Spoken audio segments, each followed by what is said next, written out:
গতকাল রাত্রে প্রচণ্ড ঝড় বৃষ্টি হয় এবং ঝড় বৃষ্টিতে আমাদের বাবুই পাখির বাসা আমরা দেখতে পাচ্ছি এখান থেকে কয়েকটা বাসা নিচে পড়ে গেছে। তো আমরা এখন আপনাদেরকে বাবুই পাখির বাসা দেখতে কীরকম হয় সেটা দেখাবো। তো আমরা দরজা দিয়ে বাইরে চলে যাচ্ছি। মাঠে দেখতে পাচ্ছি যে ক্রিকেট খেলা হচ্ছে, ঘর থেকে বেরোলে এরকম মাঠ দেখা যায়।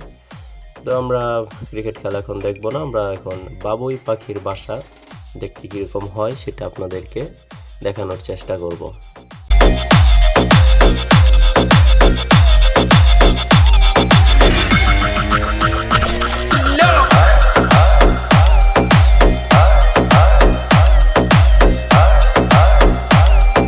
এখানে বেশ কিছু গাছ আছে, এটা হচ্ছে খেজুর গাছ, তাল গাছ।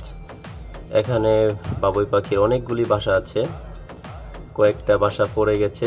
আমরা দেখতে পাচ্ছি বাবুই পাখিগুলো বাসা ছাড়াই উড়াউড়ি করছে। সামনেই বাবুই পাখির বাসা, আমরা হেঁটে হেঁটে চলে যাচ্ছি বাসার কাছাকাছি।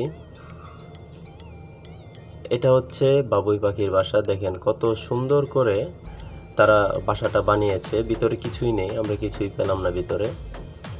এত সুন্দর করে বাসা তারা বানায় যেটা আসলে ভাষায় প্রকাশ করা যাবে না। এত সুন্দর বুনন কার্য দেখে মনে হচ্ছে যে একটা মানুষ এটা বানিয়েছে। আসলে এটা একটা বাবুই পাখির বাসা।